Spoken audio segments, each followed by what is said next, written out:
আপনি যাদের সাথে ভোট তুলছেন এবং ছবি তুলছেন সবার এসএমএস চলে যাচ্ছে, অথচ আপনার ফোনে এসএমএস আসেনি।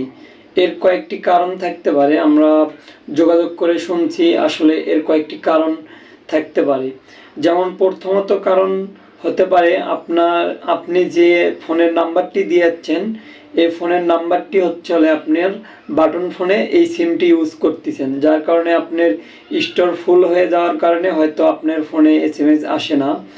অথচ আরেকটি কারণ হতে পারে আপনি হয়তো যে এলাকায় থাকেন, অর্থাৎ যে এলাকায় থাকেন ওই এলাকায় হয়তো নেটওয়ার্কের সমস্যা। আপনি হয়তো যে সিম দিয়েছেন সেই সিমের নেটওয়ার্কটা হয়তো সেই এলাকায় কম পায়, যার কারণে আপনার ফোনে এসএমএসটা আসেনি।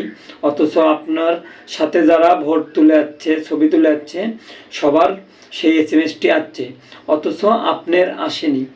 তো যদি না আসে সেক্ষেত্রে আপনি সরাসরি আগে ভোটের যে ফর্ম আছে, অর্থাৎ ফর্ম নাম্বার আছে, সেই ফর্ম নাম্বার দিয়ে ভোটের আইডি কার্ডটি ডাউনলোড করার চেষ্টা করবেন।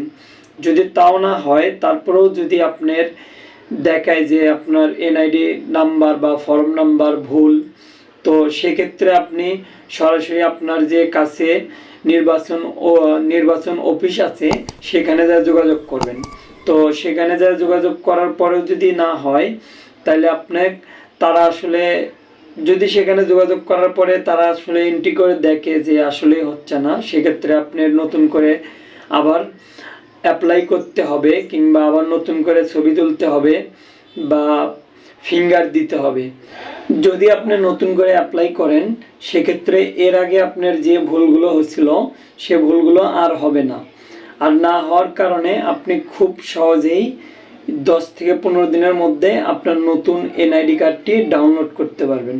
তো এসএমএস যদি না আসে তো আপনারা দেরি না করে খুব সহজেই তাড়াতাড়ি নির্বাচন অফিসে যোগাযোগ করার চেষ্টা করবেন। যদি আপনার আশেপাশের সবার এসএমএস আসে থাকে তাহলে আপনারা দেরি না করে যত দ্রুত সম্ভব নির্বাচন অফিসে যোগাযোগ করবেন। তো আজকের এই ভিডিও এই পর্যন্তই। যদি আমার ভিডিওটি ভালো লেগে থাকে অবশ্যই ভিডিওতে একটা লাইক দিয়ে চ্যানেলটিকে সাবস্ক্রাইব করে রাখবেন।